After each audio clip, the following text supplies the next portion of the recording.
ভালোবেসে চাচাতো বোনকে বিয়ে করেছিল ময়মনসিংহের বিশ্ববিদ্যালয়ের শিক্ষার্থী ওমর ফারুক সৌরভ। ইসরাত জাহান ইবা তিনি এখন আছেন কানাডায় প্রথম স্বামীর কাছে। কি হবে ইসরাত জাহান ইবার?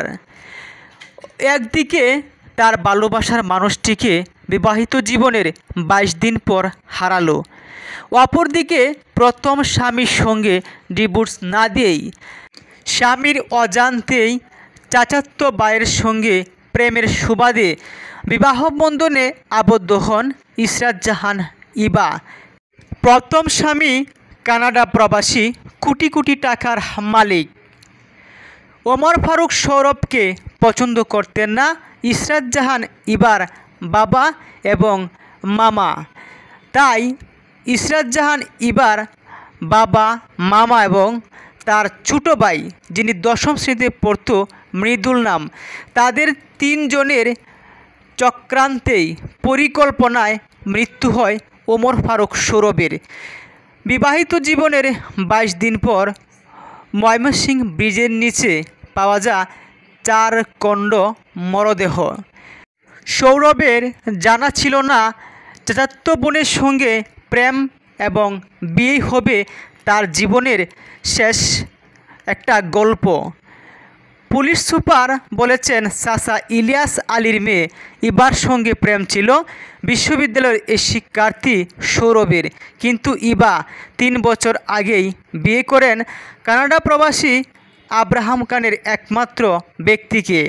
আব্রাহামের সঙ্গে বিয়ের বিষয়টি মেনে নিতে পারেননি ইবার বাবা ইলিয়াস। তবে সেই স্বামীকে ডিভোর্স না দিয়েই চাচাতো ভাই সৌরভকে আবারও বিয়ে করেন ইবা। কিছুদিন আগে ঢাকায় তারা গোপনে বিয়ে করেন। আর এই বিয়ের পরেই প্রচণ্ড ক্ষিপ্ত হন ইবার পরিবার। বিয়ের পর সৌরভের উদ্দেশ্য ছিল কানাডা প্রবাসী আব্রাহামের বাবাকে তাদের বিয়ের বিষয়টি জানানো। সেজন্য সৌরভ ময়মনসিংহ শহরেও গিয়েছিল। তবে ময়মনসিংহে সৌরভের আসার বিষয়টি জানতে পারেন তার চাচা ইলিয়াস। পরে ময়মনসিংহ নগরীর গোয়াইলকান্দির বাড়া বাসায় সৌরভকে ডেকে নিয়ে আসেন চাচাতো ভাই মৃদুল। সৌরভ বাসায় প্রবেশ করা মাত্রই পেছন থেকে চাকু দিয়ে মাথায় আঘাত করে চাচা ইলিয়াস এবং তার শ্যালক ফারুক। এতেই ঘটনাস্থলেই মৃত্যু হয় সৌরভের। পরে মরদেহটি নিয়ে রাখা হয় গোসলখানায়।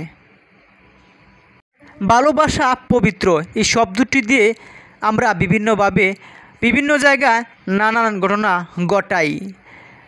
সৌরভ যদি একজন বিবাহিত মেয়ের সঙ্গে সম্পর্ক না করতেন তাহলে তো আজ এমনটা হতো না। আবার ইবা যদি তার বিবাহিত স্বামীকে রেখে চাচাতো ভাইয়ের সঙ্গে পরকীয়া না করতেন তাহলে হয়তো ইবাও আজ তার ভালোবাসা মানুষটিকে হারাতো না। অবশেষে সৌরভ আজ না ফেরার দেশে, ইবা তার প্রথম স্বামীর কাছে। কি হবে ইবার বাবা ইলিয়াস এবং ইবার মামা এবং তার ছোটো ভাইয়ের? তবে কারো কিছুই হবে না। সম্ভবত সৌরভের বাবা তার একমাত্র সন্তানকেই হারালো। এটাই ছিল মূলত শেষ একটি আপডেট।